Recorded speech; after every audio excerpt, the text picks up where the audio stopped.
नमस्कार. जय श्रीराम. मंडळी, नुकतंच शरद पवार साहेबांनी एक विधान केलं की राज्यसभेवर त्यांची जी बिनविरोध निवड झाली महाविकास आघाडीकडून, त्याच्यामध्ये सोनिया गांधींची भूमिका ही खूप मोठी राहिलेली आहे, तर महत्त्वाची राहिलेली आहे. म्हणून शरद पवार साहेबांनी विधान केलं. मी त्यांनी आभार मानले आणि सांगितलं की मी सोनिया गांधींना विदेशी मुद्द्यावरून जो विरोध केला तो अनाठही होता, ती माझी चूक होती. अर्थात शरद पवार साहेबांनी चूक खुल्या मनाने मान्य केली, याबद्दल त्यांचं कौतुक करावंच लागेल. परंतु या जोडीने त्यांनी बरोबरीने 1978 साली वसंतदादा पाटलांचं सरकार हे पाडलं होतं, त्याच्याबद्दलही त्यांनी दिलगिरी खरं तर व्यक्त करायला हवी. आणि तिथेही त्यांचं मोठं मन खऱ्या अर्थाने दिसून येऊ शकेल. 1999 साली जेव्हा पुन्हा एकमताने सरकार पडलं, अटलजींचं सरकार पडलं, त्यांच्या पुन्हा निवडणुका लागल्या. त्यावेळी शरद पवार साहेब हे काँग्रेसमध्ये होते. 1986 साली काँग्रेसमध्ये राजीव गांधींच्या उपस्थितीमध्ये त्यांनी काँग्रेसमध्ये प्रवेश केला आणि त्यानंतर पुन्हा 99 साली त्यांनी पूर्ण तयारीनिशी सोनिया गांधींच्या नेतृत्वाला आव्हान दिलं आणि विदेशी मुद्दा उपस्थित करून ते पक्षाबाहेर पडले आणि स्वतःचं त्यांनी एक संस्थान उभं केलं, एक पक्ष उभा केला. पण आत्ताच त्यांना अशी मुद्दी का झाली? आत्ताच ते असं विधान त्यांनी का केलं? तर याच्यातून स्पष्ट आहे की शरद पवार साहेबांना आता एकतर अजितदादा पवार गेल्यानंतर त्यांना असं 100% वाटलं होतं की आपला दोन्ही पक्ष एक होतील, की आता अजितदादांच्या पक्षाकडे आता नेतृत्व राहिलेले नाही, त्यामुळे तो पक्ष पूर्णपणे आपलाच होईल. पुन्हा दोन्ही पक्ष एक होतील आणि मूळ राष्ट्रवादी काँग्रेस पक्ष आपल्या पुन्हा पूर्वीसारखा हातात येईल. परंतु तो सगळा डाव त्यांचा, पवारसाहेबांचा डाव तो सगळा फसला. त्यामुळे आत्ता त्यांच्या मनात काय असणार नेमकं? असं विधान सोनिया गांधींविषयी असं विधान करण्यामध्ये काय कारण असावं? तर ते राज्यसभेवर निवडून गेले, त्या सोनिया गांधींचा हातभार हे मोठा आहे, ते ठीक आहे सगळं. परंतु तरीही देखील शरद पवार साहेब असं वाक्य जे बोलतात की ती माझी चूक होती, सोनिया गांधींना 99 साली विरोध करून बाहेर पडलो आणि विदेशी मुद्द्यावर मी फारकत घेतली, ती माझी चूक होती.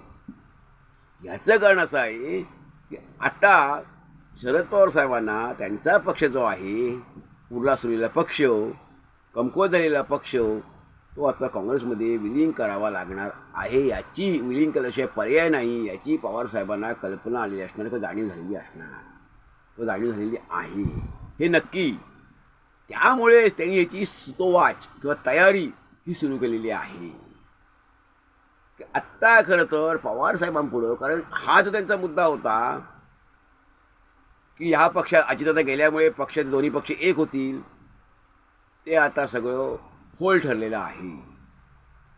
ते स्वतः त्या पक्षातले म्हणजे सुनील तटकरे असतील किंवा प्रफुल्ल पटेल आहेत, स्वतः सुनेत्रा वहिनी पवार आहेत, ह्यांनी कुणी हा डाव यशस्वी होऊ दिला नाही. त्यांच्या ह्या सगळ्यांच्या धूर्तपणामुळे, धोरणीपणामुळे त्यांनी तो डाव सगळं ओळखला आणि तो यशस्वी होऊ दिला नाही.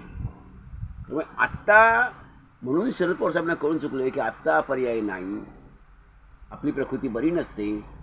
मग त्यांना काळजी आहे ती त्यांच्या कन्येची, म्हणजे सुप्रियाताईंची. मग काँग्रेसमध्ये गेल्याने काय होईल? तर नक्की सुप्रियाताई नेतृत्व मिळेल. कारण पवारसाहेबांच्या भोवती काही नाही म्हटलं तरी वलय नक्की आहे, त्यांच्या नावाला वलय आहे आणि ते थोडं बहुत कायम किमान पुढची 20 वर्ष तर राहणार आहे. त्यामुळे सुप्रियाताईंना काँग्रेसमध्ये गेले तर राज्याचं नेतृत्व करण्याची संधी नक्की मिळणार आहे. त्यांना मानाचं पद नक्की मिळेल, कारण त्यांच्याभोवती शरद पवार साहेबांचं नाव आहे.